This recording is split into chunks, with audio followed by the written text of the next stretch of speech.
예배 가운데 나오신 모든 분들을 주님의 이름으로 축복합니다. 주님께서 오늘도 우리를 예배 가운데 부르시는데요, 우리 그 믿음으로 주님 앞에 함께 나아가기를 원합니다. 우리 그 마음 담아서 우리 함께하는 옆 사람을 향해 함께 축복할까요? 주님의 은혜 앞에 함께 나아갑시다. 아멘. 오늘은 대림절 셋째 주로 주님 앞에 함께 나아갑니다. 우리를 구원하심으로 영원한 생명의 길을 예배하신 주님, 우리의 진리 되신 주님만을 높이며 함께 예배하며 나아가는 오늘 예배가 되기를 간절히 소망합니다. 우리 이 시간 함께 찬양하기에 앞서서 기도하며 나아갔으면 좋겠습니다. 우리 이 시간 함께 눈을 감고 함께 기도하기 원하는데요, 우리 이렇게 함께 고백하기 원합니다. 하나님, 오늘도 놀라운 은혜 넘치는 은혜 자리에 부르시니 우리를 부르시니 감사합니다. 다시 한번 우리를 구원하신 그 은혜 가운데 나아가기를 원하오니 이 시간 우리의 마음과 우리의 모든 것을 주님께로 인도하여 주옵소서. 우리 그 은혜 앞에 잠잠히 묵상하며 우리의 모든 것을 드리며 하나님께 고백하며 나아가겠습니다. 함께 기도하겠습니다.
왕되신 주님, 오늘 예배 가운데 그 은혜를 다시 바라보기 원합니다.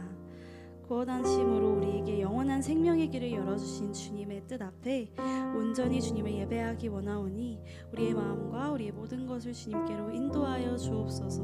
우리의 예배를 기뻐 받으시고 이 시간 우리와 함께 하시는 예수님의 이름으로 기도합니다. 아멘. 우리 이 땅 위에 오신 우리의 왕 되신 그 주님을 함께 찬양하며 이 시간 나아가기를 원합니다.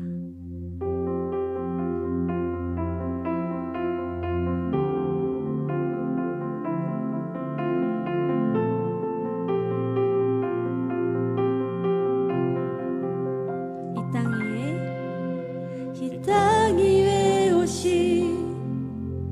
하나님의 본체 십자가에 달리사 우리 죄 사셨네. 하나님이 그를 지극히 높여 모든 이름 위에 뛰어난 이름을 주사 우리 예수 이름 앞에 절하고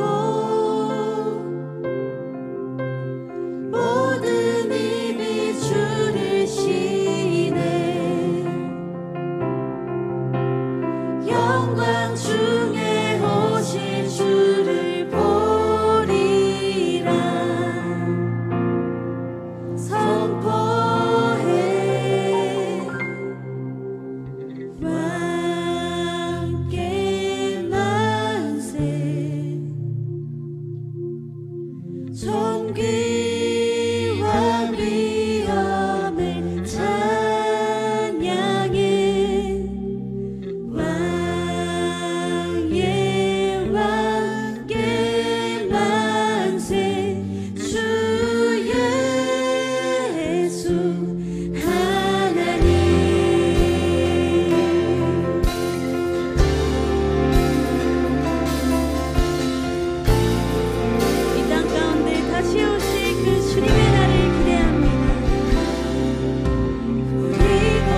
영광 중에 오실 주님 주님을 선포합니다. 함께 만세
우리 이 시간 가능하신 분들은 우리 왕 되신 그 주님을 기뻐 노래하며 나아갑니다. 우리 자리에서 일어나서 함께 찬양할 거예요.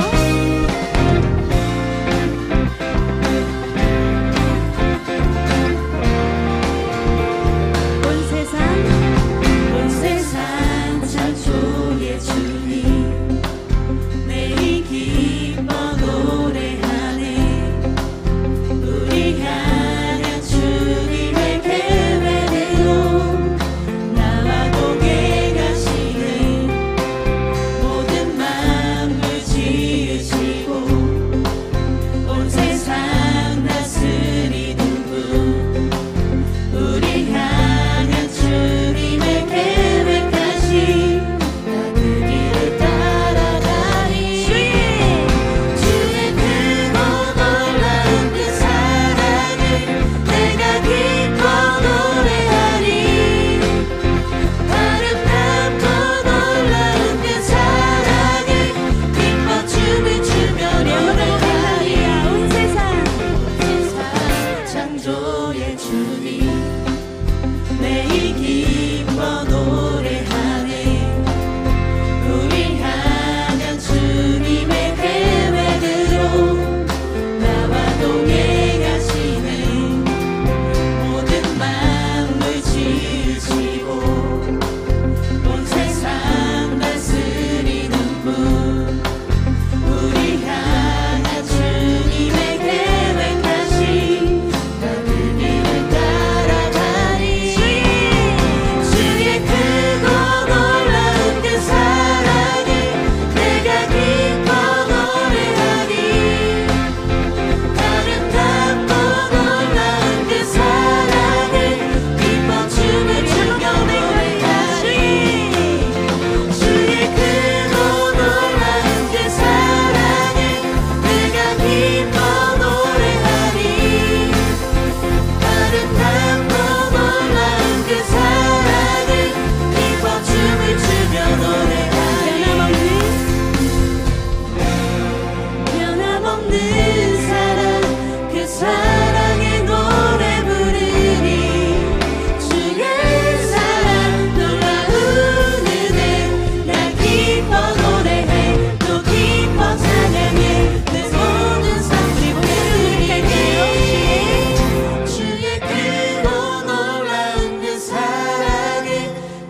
십자가 보니 내 마음 두렵지 않네. 평안함 다시 회복되니. 아멘.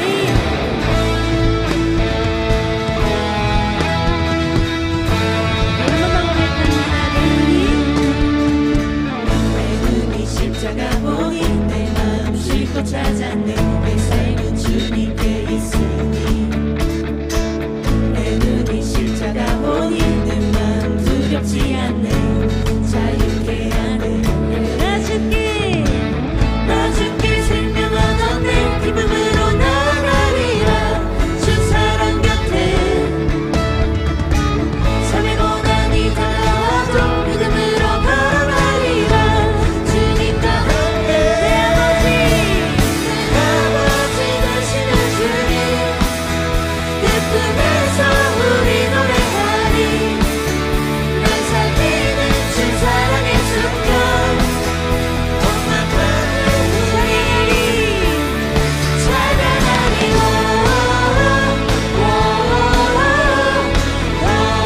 이렇게 선포합니다. 찬양하리.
없음을 고백합니다. 믿으십니까? 우리 그 믿음 가지고 우리에게 행하신 그 놀라우신 은혜 앞에 우리 찬양하며 나아갑니다. 할렐루야.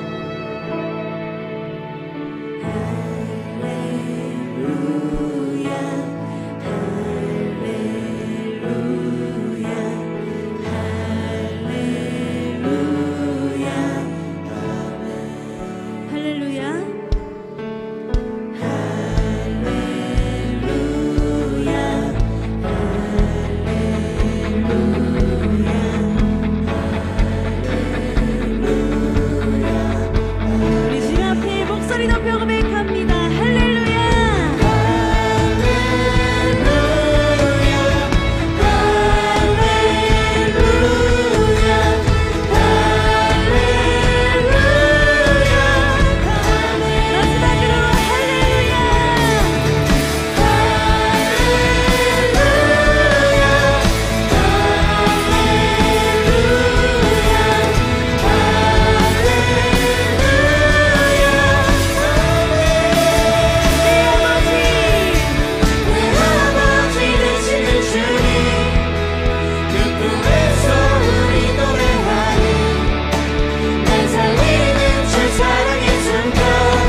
주님께서 십자가 달리심으로 우리 영원한 생명의 길이 되심을 믿으십니까?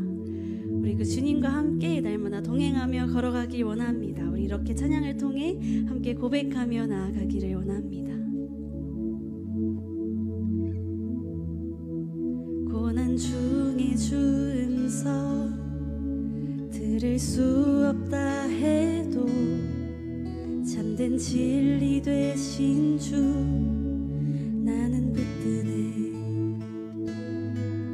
폭풍이 몰려와도 험한 길을 간대도 믿음의 두 손 들고 주 신뢰해. 내게 행하신 그 놀라운 일 생명 주신 주를 기억하네.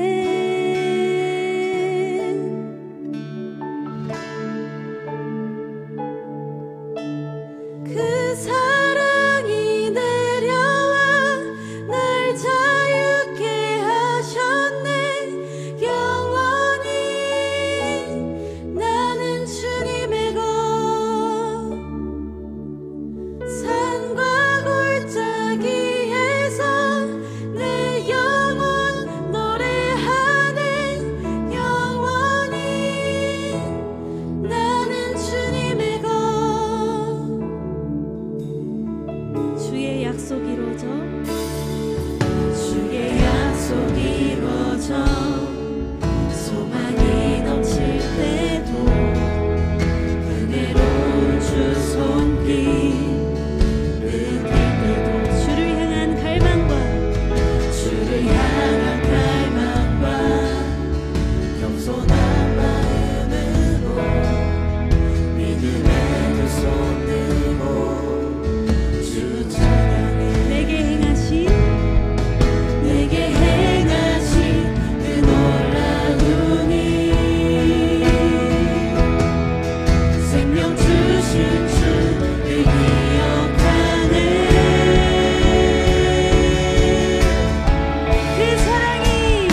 진심으로 고백하기 원합니다. 그 사랑이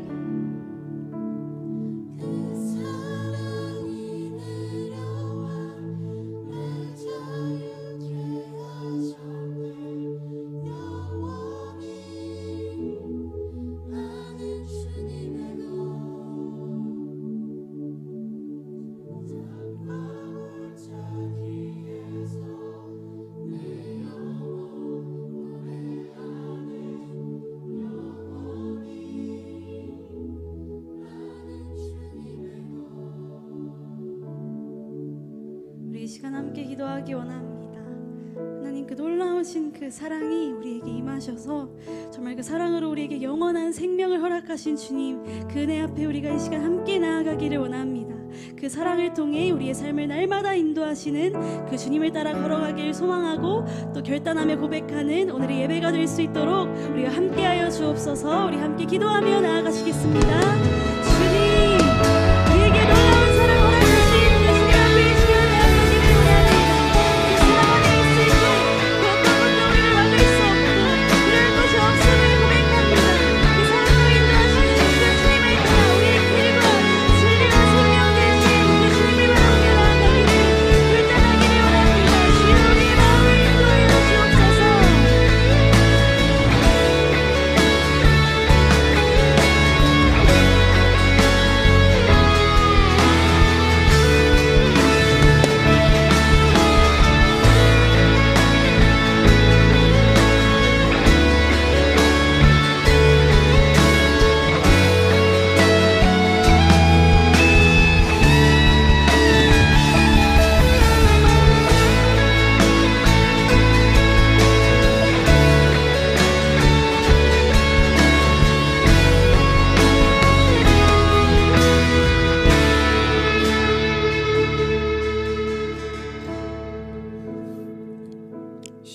한 해가 끝나갑니다. 한 해 동안 주님의 은혜와 인도하심을 되돌아봅니다. 추운 겨울 날씨 속에서도 이 자리에서 예배를 드리는 혹은 각자의 사정으로 오지 못한 모두가 따뜻하고 건강하게 한 해를 마무리하길 바랍니다. 무엇보다 주님과의 관계를 더욱 깊이 새기며 주님께서 주시는 평안과 소망을 마음속에 품게 해주시고 이 예배를 통해 매 순간 주님의 인도하심을 따를 수 있기를 기도합니다. 주님, 우리의 작은 기도와 예배를 기쁘게 받아주시고 우리가 시작하는 모든 일들이 주님의 영광을 드러내는 일들이 되게 해주시고 이 주님의 뜻을 이어가는 귀한 시간들이 되기를 바라며 예수님 이름으로 기도드립니다. 아멘.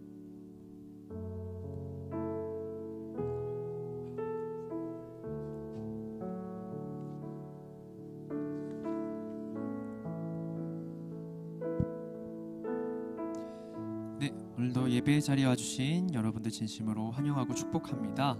말씀을 나누기에 앞서 저희 몇 가지 광고사항 전달하고 말씀 나누고 예배하는 시간 갖도록 하겠습니다. 모두의 과자를 계속 저희가 진행하고 있는데요. 목장 모임은 지난주를 끝으로 방학을 했지만 저희가 1월 달부터 다시 새로운 목장으로 새로운 모임을 시작합니다. 그래서 지금부터 계속 모두의 과자, 셀 모임을 할 때마다 저희가 제공하는 과자의 비용을 후원받고 있으니까요. 혹시 마음이 있으신 분들은 안내되는 계좌를 통해 후원해 주시면 감사하겠습니다. 내일부터 저희가 37회 40일 특별 새벽 기도 학교를 시작합니다. 저희 본당에서 5시 5분부터 찬양으로 새벽 기도회를 시작하는데 특별히 이사야서의 말씀을 중심으로 저희가 함께 새벽을 깨우는 시간 갖고자 합니다. 그리고 이와 더불어서 추후 안내드릴 새벽 큐티 학교 훈련 과정도 갖고자 하오니 새벽 기도와 또 이번 기회를 통해 말씀을 묵상하고자 하는 청년들은 지원해 주시고 함께 해주시면 감사하겠습니다. 마지막으로 저희 12월 29일 마지막 주일 예배 때 1청년부 연말 파티를 진행을 합니다. 그래서 예배를 마치고서 이곳 콘서트홀에서 첫 번째 순서를 진행하고자 하오니 1청년부에 소속된 모든 청년들은 반드시 참석해 주시면 감사하겠고요. 특별히 이날은 시상식으로 진행을 하다 보니 여러분 시상식 하면 생각나는 복장들 있으시죠? 깔끔하고 단정하게 예쁘게 입고 와주시면 좋을 것 같고요. 그리고 저희가 늘 종강 파티 때마다 하던 선물 교환식이 있습니다. 그래서 1만 원대의 선물 여러분들 자유롭게 구매하시고 포장하셔서 제출해 주시면 참여한 분들과 선물을 나누는 귀한 시간도 갖고자 하오니 많이 참여해 주시면 감사하겠습니다. 네, 그러면 오늘 주님께서 우리에게 허락하신 말씀을 함께 교독하시고 말씀의 자리로 나아가도록 하겠습니다. 네, 오늘 우리에게 주신 하나님의 말씀은 요한계시록 12장 1절에서 6절까지의 말씀입니다. 이 시간 하나님께서 주시는 말씀은 요한계시록 12장 1절에서 6절까지의 말씀입니다. 한 절씩 교독하시고 마지막 6절 말씀은 함께 읽도록 하겠습니다. 제가 먼저 읽겠습니다. 하늘에 큰 이적이 보이니 해를 옷 입은 한 여자가 있는데 그 발 아래에는 달이 있고 그 머리에는 12별의 관을 썼더라. 이 여자가 아이를 베어 해산하게 되매 아파서 애를 쓰며 부르짖더라. 하늘에 또 다른 이적이 보이니 보라, 한 큰 붉은 용이 있어 머리가 7이요 뿔이 10이라. 그 여러 머리에 7 왕관이 있는데 그 꼬리가 하늘의 별 3분의 1을 끌어다가 땅에 던지더라. 용이 해산하려는 여자 앞에서 그가 해산하면 그 아이를 삼키고자 하더니 여자가 아들을 낳으니 이는 장차 철장으로 만국을 다스릴 남자라. 그 아이를 하나님 앞과 그 보좌 앞으로 올려가더라. 그 여자가 광야로 도망하매 거기서 1260일 동안 그를 양육하기 위하여 하나님께서 예비하신 곳이 있더라. 아멘. 말씀을 위해 잠시 기도하도록 하겠습니다. 사랑해 주님 감사합니다. 대림절 셋째 주일을 보내고 있습니다. 여전히 이 땅에 오셨고 다시 오실 예수님을 기다리고자 하오니 우리 가운데 특별히 오늘 말씀을 통해 평안과 위로를 허락하여 주시옵소서. 그래서 여러 두려움과 어려움 가운데서도 주님만을 바라보고 소망할 수 있는 믿음의 공동체 되도록 인도하여 주시옵소서. 감사합니다. 예수님의 이름으로 기도드립니다. 아멘. 네, 우리에게 익숙한 유대인 전통 인사법이 있습니다. 샬롬이라는 단어죠. 샬롬의 뜻을 알고 계시죠? 평안하라는 뜻입니다. 평안하라, 평화롭게 지내다, 당신의 평안을 기원한다 라는 뜻입니다. 평안을 기원한 이 유대인들의 전통적인 인사 안에는 모두가 염원하는 소망이 있습니다. 모두가 평화롭고 싶잖아요. 흔들림 없이 평안하게 살아가고 싶어 하잖아요. 그런 우리의 바람이 담겨있는 인사법이죠. 그런데 세상에는 이 유대인들의 바람과는 다르게 참된 평화, 영원히 지속되는 평안은 없는 것 같습니다. 유대인들은 이스라엘이 가장 부강했던 다윗과 솔로몬의 시대를 평화의 시대라고 얘기를 하고요. 그날을 기다리고 그날이 다시 회복되기를 간절히 바라는데요. 특히 솔로몬은 그 이름 자체가 평화라는 뜻입니다. 그러나 솔로몬이 죽고 그의 아들 르호보암이 왕위를 이어받을 때 그 평화의 실체가 성경에 드러나게 되는데요. 열왕기상 12장 3절에서 4절의 말씀을 제가 읽도록 하겠습니다. 무리가 사람을 보내 그를 불렀더라. 여로보암과 이스라엘의 온 회중이 와서 르호보암에게 말하여 이르되 왕의 아버지가 우리의 멍에를 무겁게 하였으나 왕은 이제 왕의 아버지가 우리에게 시킨 고역과 매운 무거운 멍에를 가볍게 하소서. 그리하시면 우리가 왕을 섬기겠나이다. 솔로몬 시대의 평화는 사실 백성들의 큰 희생으로 세워진 평화였다는 것이죠.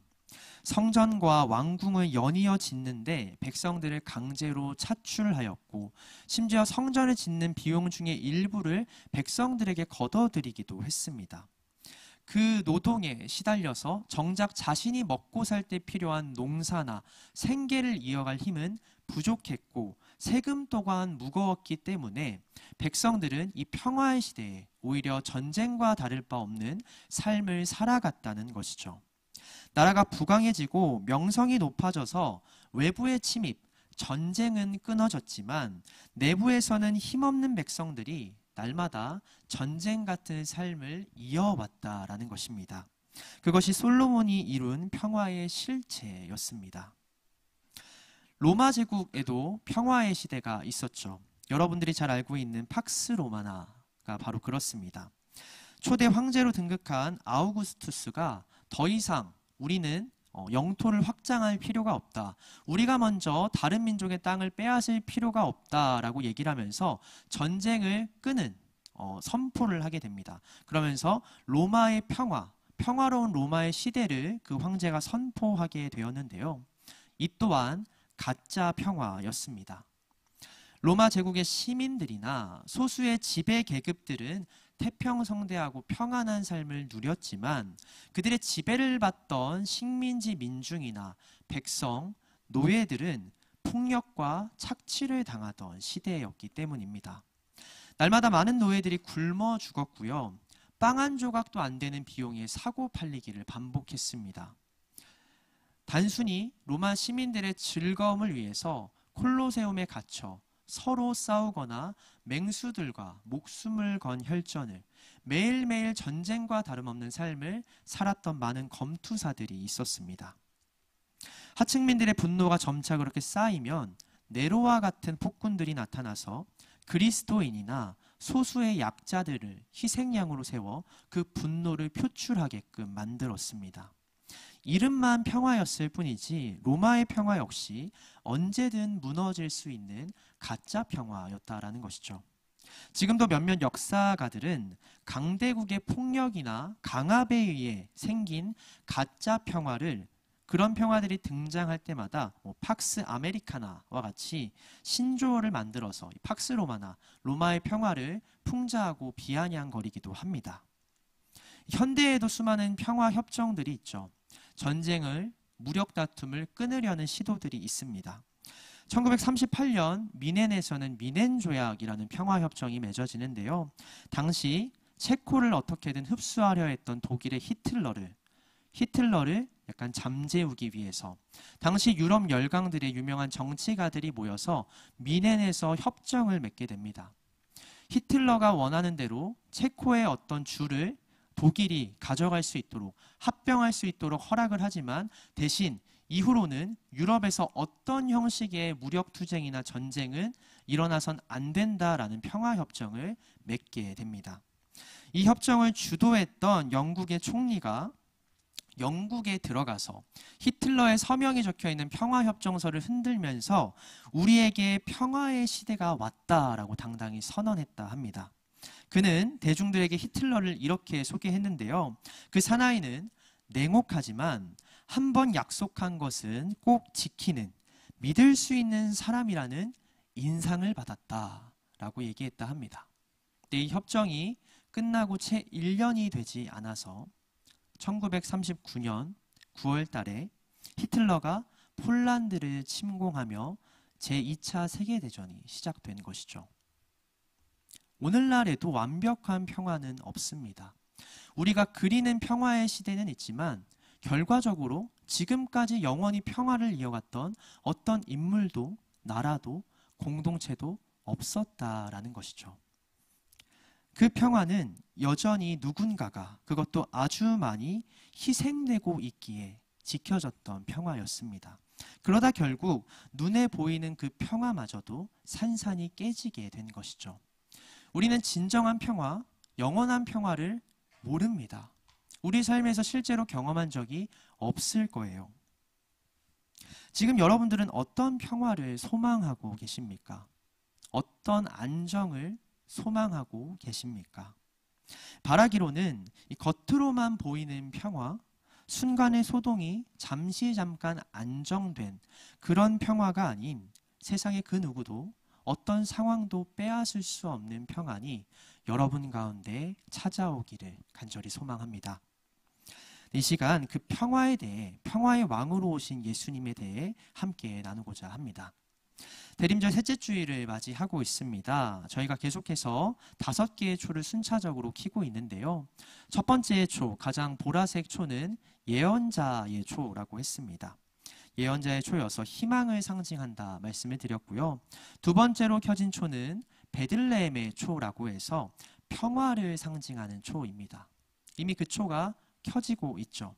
그리고 오늘부터는 사랑과 기쁨을 상징하는 목자들의 초를 밝히고 있습니다. 누가복음 2장에는 목자들에게 성탄의 소식을 전하는 천사가 등장하는데요. 그는 소식을 전한 후 다른 수많은 천사들과 함께 기뻐하며 이런 찬양을 올립니다. 누가복음 2장 13절에서 14절의 말씀을 함께 읽도록 하겠습니다. 누가복음 2장 13절에서 14절의 말씀입니다. 호련히 수많은 천군이 그 천사와 함께 하나님을 찬송하여 이르되 지극히 높은 곳에서는 하나님께 영광이요 땅에서는 하나님이 기뻐하신 사람들 중에 평화로다 하니라. 아멘. 예수님의 탄생은 하늘에서도 땅에서도 놀랍고 기쁜 소식이었는데요. 특별히 천사는 땅에 사는 하나님의 백성들에게는 예수님의 탄생이 곧 평화의 소식이다 소개를 하고 있습니다. 천사는 말합니다. 백성들이 바라는 평화 혹은 그동안 경험해온 평화와는 다를지 몰라도 예수 그리스도가 이 땅에 오신 것이 너희들에게 필요한 진정한 평화라고 소개합니다. 우리가 기대했던 평화와는 조금 다르지만요. 이제 막 태어나신 예수님에게는 무언가와 싸워 승리할 힘도 없으셨고 약자를 보호하고 지켜줄 권세도 없으셨기 때문입니다. 그 아기 예수님 곁에 모인 사람들은 어땠습니까? 아직 성혼도 치르지 못한 어린 여성 마리아와 가난한 청년 목수였던 요셉뿐이었습니다. 평범한 사람들보다도 더 작고 연약한 존재들이 이제 막 태어난 아기 예수님 곁을 지키고 있었다라는 거죠. 평화라고 받아들이긴 좀 어려운 상황이었을지 모릅니다. 그럼에도 예수님의 탄생은 진정한 평화의 시작이라고 천사는 찬양하고 있습니다. 이 땅에서는 어떤 변화도 없는 것처럼 보여도 우리가 보지 못하는 곳에서는 이미 놀라운 변화가 이루어졌다고 성경은 기록하고 있기 때문입니다. 영적으로 잠든 이들이 보지 못했던 진실, 그것이 오늘 우리가 함께 읽은 요한계시록에 담긴 말씀입니다. 12장 1절의 말씀을 제가 다시 한번 읽도록 하겠습니다. 하늘에 큰 이적이 보이니 해를 옷 입은 한 여자가 있는데 그 발 아래에는 달이 있고 그 머리에는 12별의 관을 썼더라. 환상 속에서 사도 요한은 특별한 여인을 보게 됩니다. 그녀는 해를 옷 입고 있었고 발 아래에는 달을 신으로 신고 있었으며 머리에는 12별이 달린 관을 쓰고 있었다고 성경은 기록합니다. 하나님께서 지으신 하늘의 모든 광명체, 세상의 권세와 능력을 상징하는 모든 것이 그녀를 둘러싸고 있었다라는 것이죠. 이 여인은 하나님을 향한 믿음을 지키고 그가 예언한 메시아 예수 그리스도를 잉태한 여인 마리아를 상징합니다.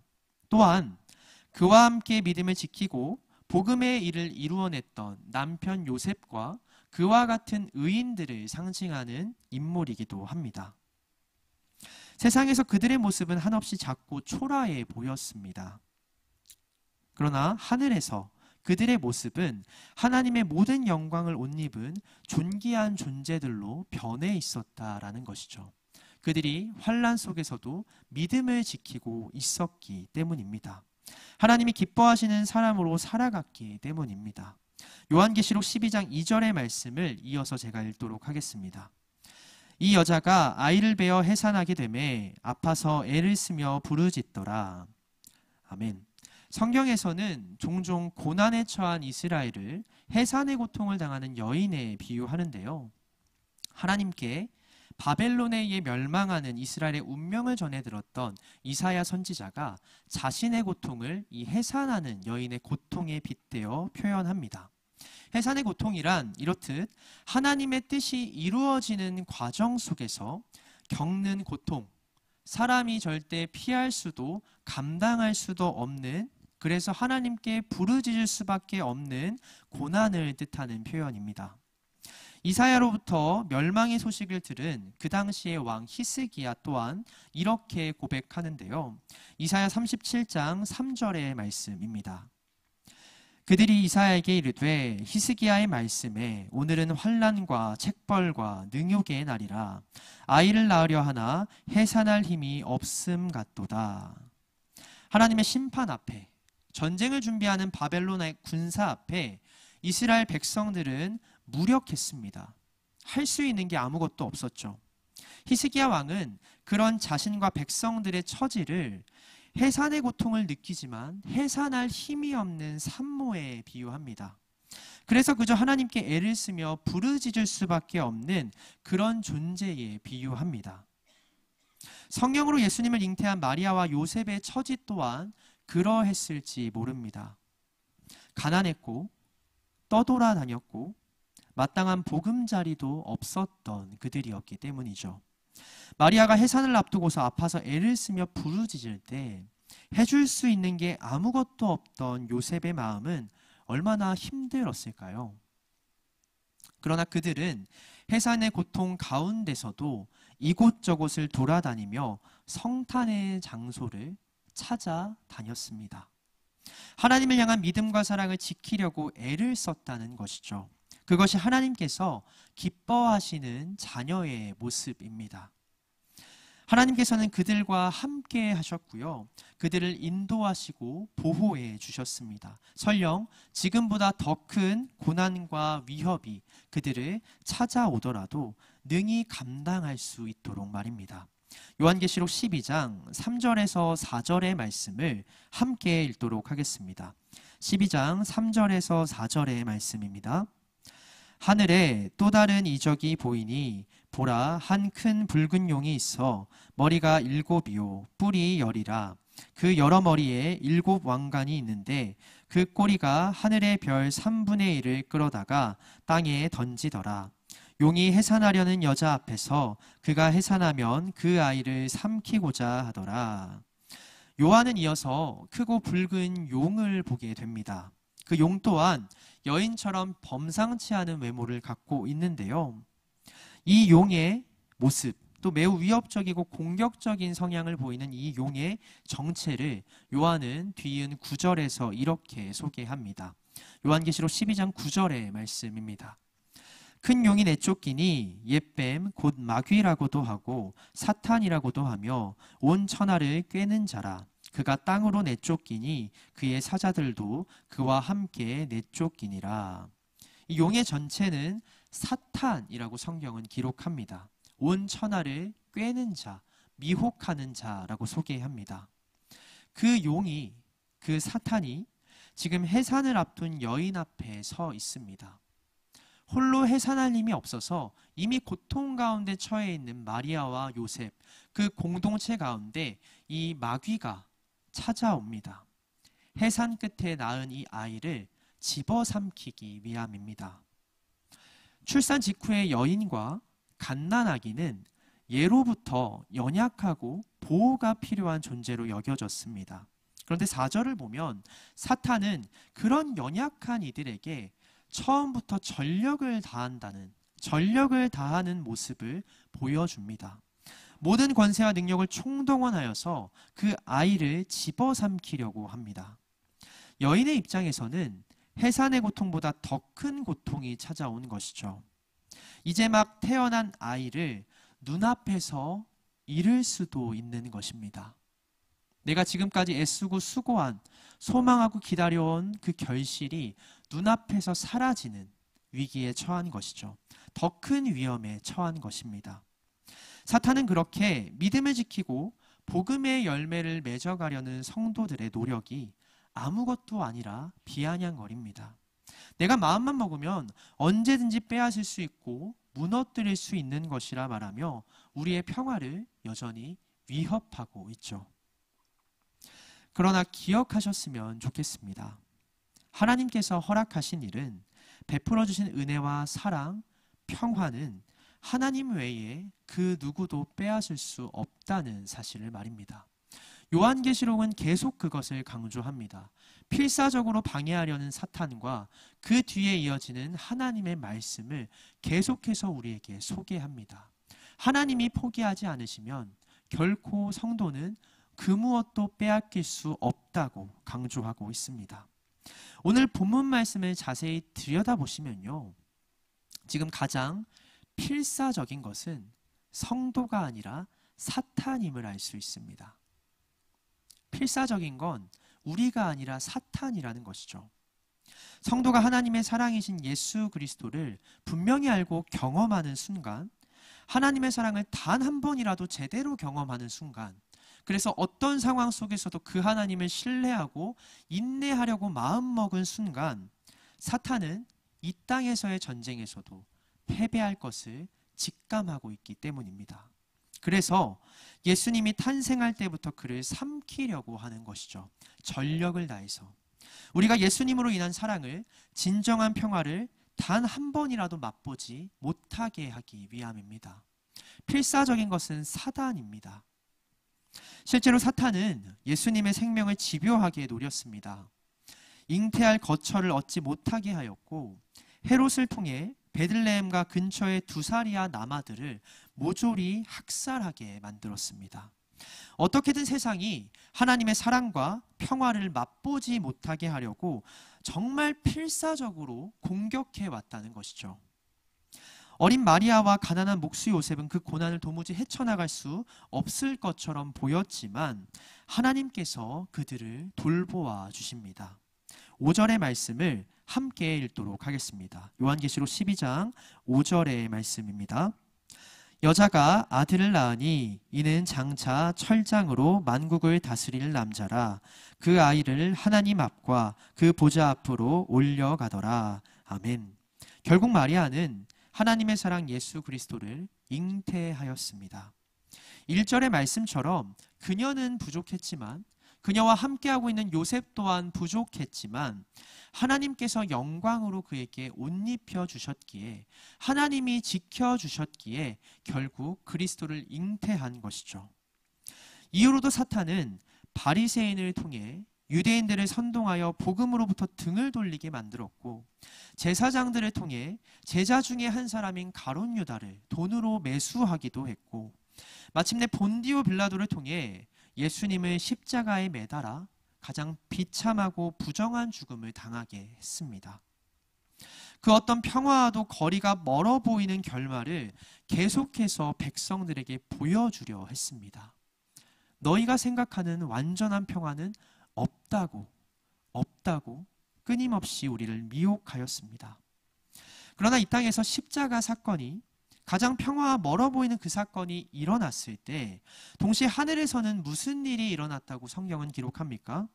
그때는 보지 못했으나 이제야 비로소 하늘의 일을 목격한 사도 요한은 자신이 본 환상을 이렇게 기록합니다. 요한계시록 12장 10절에서 11절의 말씀입니다. 내가 또 들으니 하늘에 큰 음성이 있어 이르되 이제 우리 하나님의 구원과 능력과 나라와 또 그의 그리스도의 권세가 나타났으니 우리 형제들을 참소하던 자 곧 우리 하나님 앞에서 밤낮 참소하던 자가 쫓겨났고, 또 우리 형제들이 어린 양의 피와 자기들이 증언하는 말씀으로써 그를 이겼으니 그들은 죽기까지 자기들의 생명을 아끼지 아니하였도다. 아멘. 땅에서 예수님이 십자가에 달려 돌아가시던 그 순간 하늘에서는 십자가의 보혈과 언약의 말씀으로 인해 사탄과 그의 세력이 철저히 패배했다고 성경은 기록합니다. 예수님이 무력하게 십자가에 달려 돌아가시던 그때 하늘의 무리는 놀라운 승리와 평화를 맛보았다는 것이죠. 우리의 눈으로는 모든 물과 피를 쏟으신 채 만신창이의 몸으로 패배하신 것 같아 보였던 예수 그리스도였습니다. 그러나 그가 승리하여 사탄과 그 모든 세력을 땅으로 내쫓는 모습을 사도 요한은 비로소 지금 보게 되었다, 내가 분명히 목격하였다 말하고 있습니다. 그가 영적으로 깨어서 육신의 눈이 아닌 영의 눈으로 세상을 바라보았기 때문입니다. 지난 12월 4일 수요일 새벽에 놀라운 일이 일어났죠. 비상계엄령이 일어났습니다. 역사책에서만 보던 사건이 일어났는데 여러분들 그때 다 깨어 계셨는지 모르겠어요. 저는 자고 있었거든요. 저는 새벽 예배가 다음 날 있어서 보통 10시에서 10시 반에 자려고 노력을 하는데 그 11시 조금 넘어서 그 일이 생긴 걸로 알아요. 그래서 자고 일어났는데 카톡이 막 300개씩 쌓여있고 이게 무슨 일이냐 하고 보니까 그때 알았어요. 다음 날 새벽에. 이미 모든 중대한 일들이 끝나고 나서야 저는 그 일을 확인할 수 있었습니다. 저에겐 평범한 밤과 새벽이었지만 나중에서야 그때 역사적인 사건들이 일어났다는 것을 알게 된 것이죠. 제가 잠들어 있었기 때문입니다. 성경은 우리에게도 영적으로 잠들지 말고 깨어있으라 계속 권면합니다. 깨어있지 않으면요, 하나님께서 일하셔도 알 수 없고 볼 수 없는 일이 있기 때문입니다. 오늘 사도 요한도 십자가에 가려진 비밀을, 오랫동안 보지 못했던 하늘에서의 일을 이제서야 지켜보게 된 것이죠. 반모섬에 유배되어서도 믿음을 지키고자 애썼던 그의 믿음과 신앙이 그렇게 성숙했을 때, 영적인 눈이 열렸을 때, 그때는 보지 못했던 놀라운 일들을 비로소 보게 되었다라는 것입니다. 우리가 깨어 있어야 할 이유가 이곳에 있다는 것이죠. 이 땅에서 드러나는 모습과는 다른 예수 그리스도로 인해 일어난 진정한 변화와 승리, 평화를 깨어있는 사람만이 맛볼 수 있기 때문입니다. 사랑하는 방주 청년 여러분, 저와 달리 새벽에 깨어서 많은 것들을 직접 목격하신 분들도 있을 것 같습니다. 그러나 우리가 설령 육적으로는 깨어있다 할지라도 육신의 눈으로는 볼 수 없는 것들이 있습니다. 당장 그 사건 안에도 베일에 감춰진 많은 일들이 있을지 모르는데, 우리가 그날 깨어있다고 해서 우리의 눈으로 그걸 다 볼 수 없는 것처럼 말이죠. 성경은 말합니다. 영적으로 깨어있을 때 비로소 보고 느낄 수 있는 일들이 분명히 있다고요. 하나님께서는 아직 우리가 보지 못하는 곳에서도 은밀하게, 그러나 위대하게, 크고 놀라운 일들을 행하고 계시기 때문입니다. 영적으로 깨어서 남들보다 먼저 그 일을 볼 수 있는 사람, 경험할 수 있는 사람이 바로 성경에서 말하는 성도입니다. 그런 성도가 되었으면 좋겠습니다. 믿음을 품고 살아가는 것을 넘어서서 내가 품은 믿음을 성숙하게 만들어 영적인 눈을 깨어 하나님의 일들을 볼 수 있는 여러분이 되었으면 좋겠습니다. 대한민국이 암울하고 막막한 현실 속에 놓여 있습니다. 어느 날은 비통해하다가도, 슬퍼하다가도, 또 어느 날은 희망이 생기고 환희에 차오를 때가 있는 것 같습니다. 안타까운 것은 눈에 보이는 것만을 쫓아가고 나의 생각과 판단만으로 섣불리 승리와 패배를 결정지으려 하는 이들이 많다는 것이죠.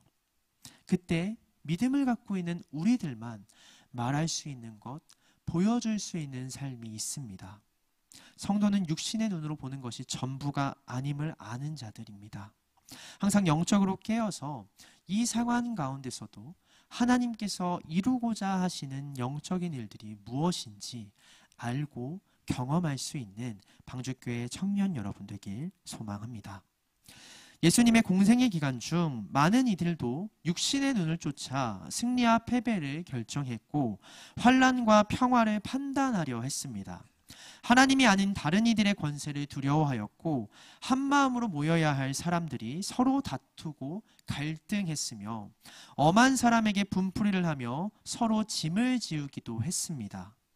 하나님의 일이 아닌 다른 일들에 주목한 채 살아갔습니다. 그런 이들에게 예수님은 말씀하시죠. 마태복음 10장 26절에서 28절의 말씀을 한 절씩 교독하도록 하겠습니다. 마태복음 10장 26절에서 28절까지의 말씀입니다. 제가 먼저 읽겠습니다. 그런즉 그들을 두려워하지 말라. 감추인 것이 드러나지 않을 것이 없고 숨은 것이 알려지지 않을 것이 없느니라. 내가 너희에게 어두운 데서 이르는 것을 광명한 데서 말하며 너희가 귓속말로 듣는 것을 지 위에서 전파하라. 함께 읽겠습니다.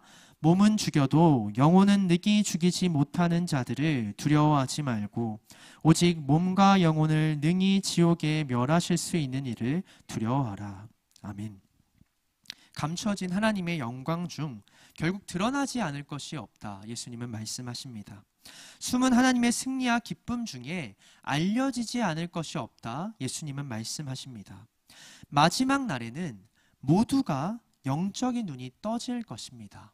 영적인 존재가 될 것입니다. 하나님께서 이루신 진정한 역사들을 목격할 것입니다. 성도는 아직 세상에는 감추어진 하나님의 영광과 승리를 육신을 입고서도 먼저 볼 수 있는 자들이 되어야 합니다. 그래서 아직 내가 세상 가운데 살더라도 세상이 빼앗을 수 없는 진정한 평안을 누리며 살아가야 합니다. 요한복음 14장 27절의 말씀을 한 번 더 함께 읽도록 하겠습니다.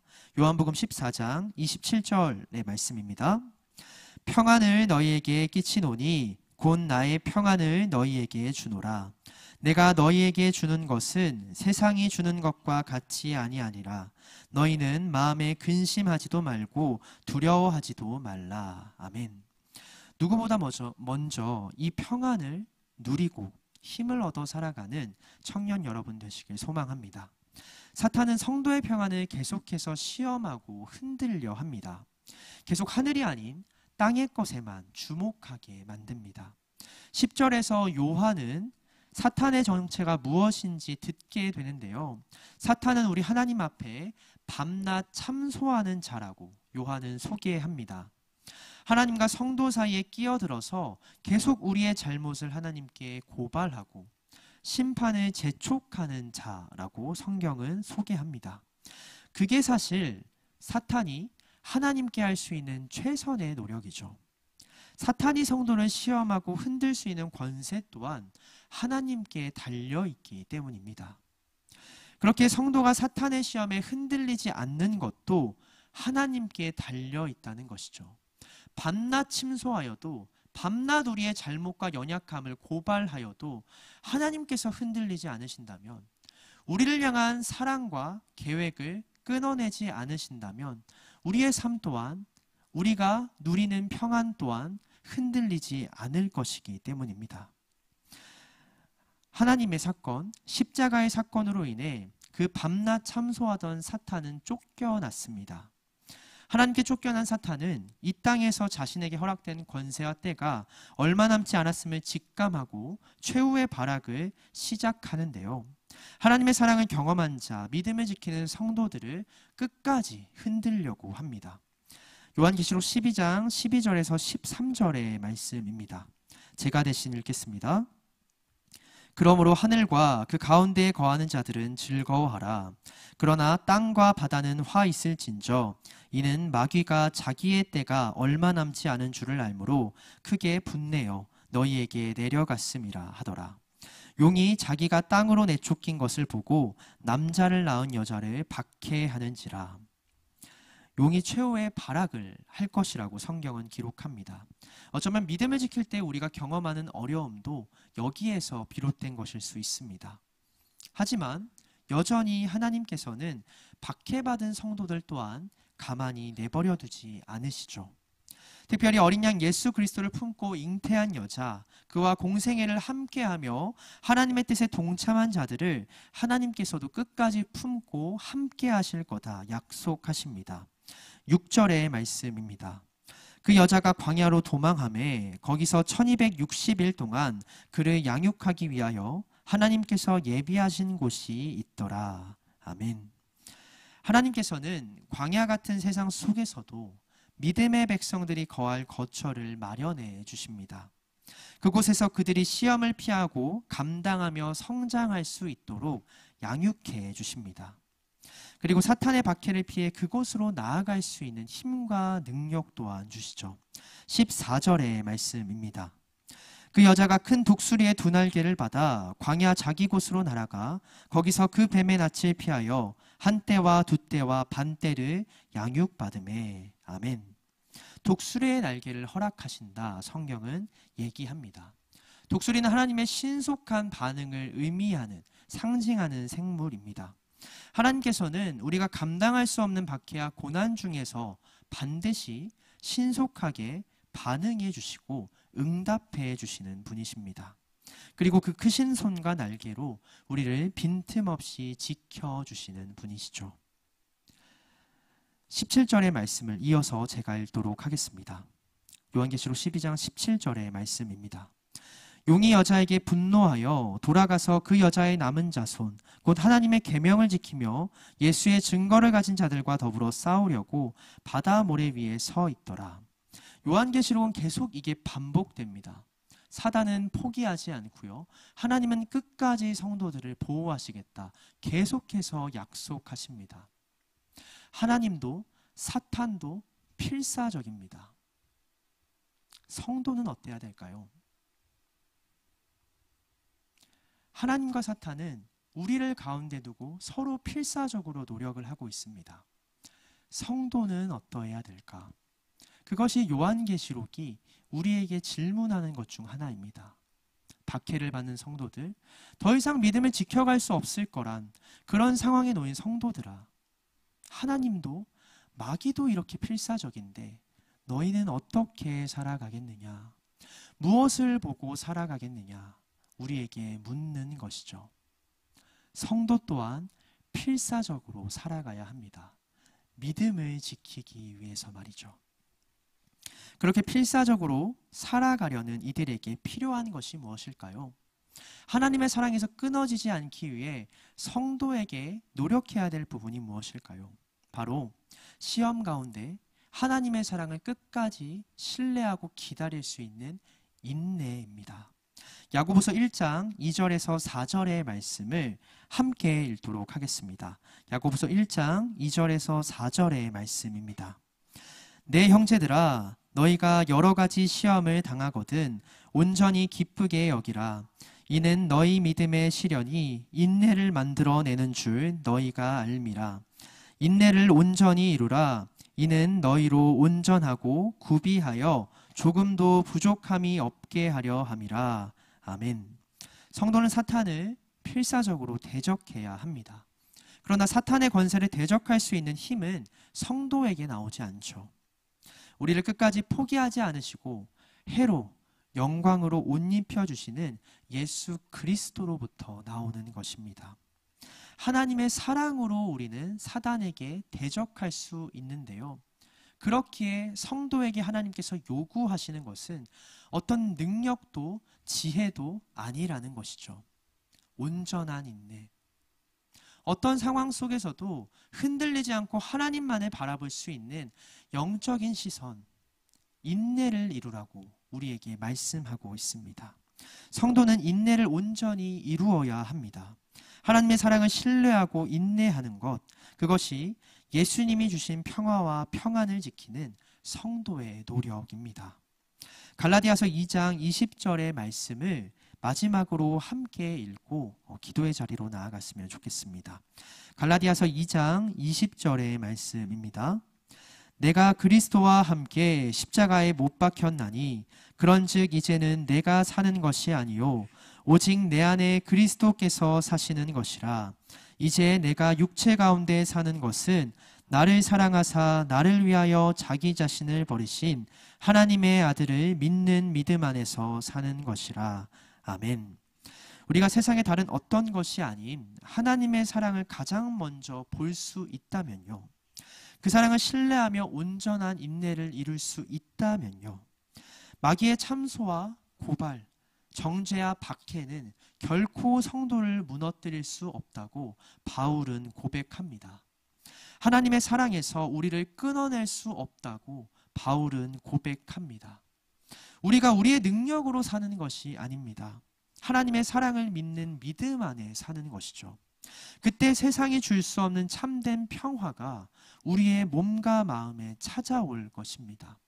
세상은 평화가 있다 얘기하지만 결코 평화를 이룰 수 없습니다. 그러나 이 땅 가운데 오셔서 진정한 평화를 맛보게 하신 예수 그리스도를 기억하시기 바랍니다. 대림절 기간입니다. 이미 오신 예수 그리스도, 다시 오실 예수 그리스도를 기다리고 소망하는 날인데요. 예수님이 이 땅에 다시 올 때는 처음 이 땅에 오셨을 때처럼 아기의 모습으로 오지 않으시죠. 심판자의 모습, 백마를 탄 승리자의 모습으로 모든 이들을 공의와 정의로 심판하는 모습으로 이 땅 가운데 오십니다. 그것을 먼저 바라보고 경험하고 기다릴 수 있는 성도가 되길 간절히 소망합니다. 그가 이루신 승리와 참된 평화를 계속해서 기억하면서 세상이 뺏을 수 없는 평안 안에 살아가는 여러분, 청년 여러분 되시길 간절히 소망합니다. 이 시간 함께 기도의 자리로 나아가겠습니다. 함께 이 시간 저희가 속해 있는 나라와 민족을 위해 함께 기도했으면 좋겠습니다. 주님, 저희는 여전히 평화를 소망합니다. 그러나 세상은 더욱더 혼탁하고 어지러워져 가는 모습을 봅니다. 우리 육신의 눈으로 그 상황들을 쫓아갈 때에는 세상에 어디 평화가 있느냐, 정의가 있느냐 외치고 모두에게 또 하나님께도 실망할 때가 있음을 고백합니다. 주님, 그러나 대림절 기간 동안 주님께서 우리에게 허락하신 말씀을 돌아봅니다. 세상에 줄 수 없는 평안을 이미 누리며 살아가는 성도들이 우리 가운데 있음을 고백하오니 바라기로는 우리도 육신의 눈을 쫓아 이곳저곳에 기울이는 것이 아니라 하나님의 다른 것에 의지하고 그 손에 의탁하는 삶을 살아가는 것이 아니라 주님, 영적으로 깨어 있어서 주님이 이미 이루시고 우리에게 베풀어 주신 승리와 평화를 누리고 맛보며 살아가게 하여 주시옵소서. 어느 곳에서도 흔들리지 아니하고 평화로운 평안에 젖어있는 우리의 모습을 세상 가운데 밝히 드러낼 수 있는 믿음의 백성 되게 하여 주시옵소서. 시간 함께 기도하며 나아가겠습니다. 기도하겠습니다. 사랑해 주님, 감사합니다. 어지럽고 혼란한 세상 가운데 또 그런 상황에 놓여있는 우리나라와 민족, 이 백성들을 불쌍히 여겨주시고 긍휼히 여겨주시옵소서. 주님, 특별히 아직도 눈에 보이는 대로 쫓아가며 어느 곳에서 승리를 찾고 어느 곳에서 패배를 한탄하는 우리의 모습을, 우리의 부족한 모습을 돌아봅니다. 주님, 그러나 대림절 기간 주님께서 우리에게 허락하신 말씀과 복음을 붙잡고 우리 안에 주님께서 허락하신 영원한 평화를 맛보며 살아갈 수 있는 저희가 되길 소망합니다. 이 상황 속에서 우리의 생각과 판단으로 무언가를 결정지으려 하지 아니하고 또한 다투려 하지 아니하고 주님, 우리가 먼저 주님 앞에 깨어있길 소망하오니 기도로 나아가길 원하오니 우리 가운데 주님의 말씀과 뜻을 허락하여 주시고 주님이 뜻하신 것들을 이루고 행하고 실천하며 살아갈 수 있는 믿음의 백성 되게 하여 주시옵소서. 우리 가운데 함께 하시고 역사하여 주시옵소서.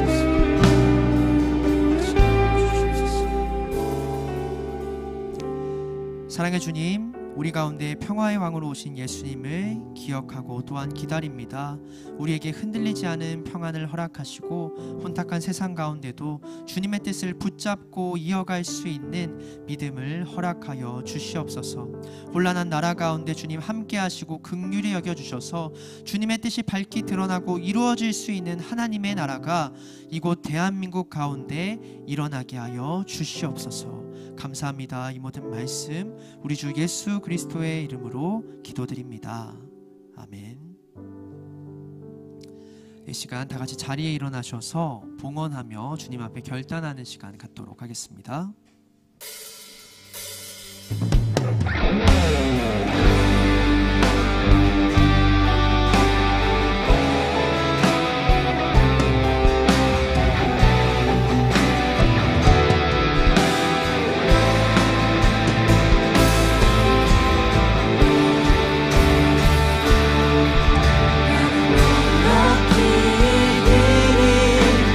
넉넉히 격을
사랑해 주님 감사합니다. 오늘도 예배의 자리를 허락하시고 주님 앞에 마음을 다해 정성을 다해 이 시간 예물과 마음을 드리게 하시니 감사합니다.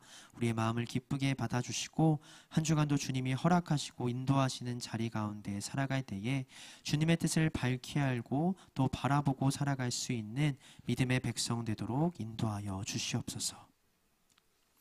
이제는 교회의 머리 되신 우리 구주 예수 그리스도의 은혜와 독생자를 이 땅에 보내주신 하나님의 극진하신 사랑과 오늘도 어려운 세상 가운데 살아가는 우리 가운데 함께 하시는 성령님의 역사하심과 동행하심이 이 자리에 모여 기도하기를 힘쓰고 또 말씀에 귀 기울이길 소망하는 또 말씀을 쫓아 살아가기를 간절히 바라는 방주교회 청년 모든 지체들 머리 위에 지금부터 영원까지 함께 하옵시기를 간절히 축원하옵나이다.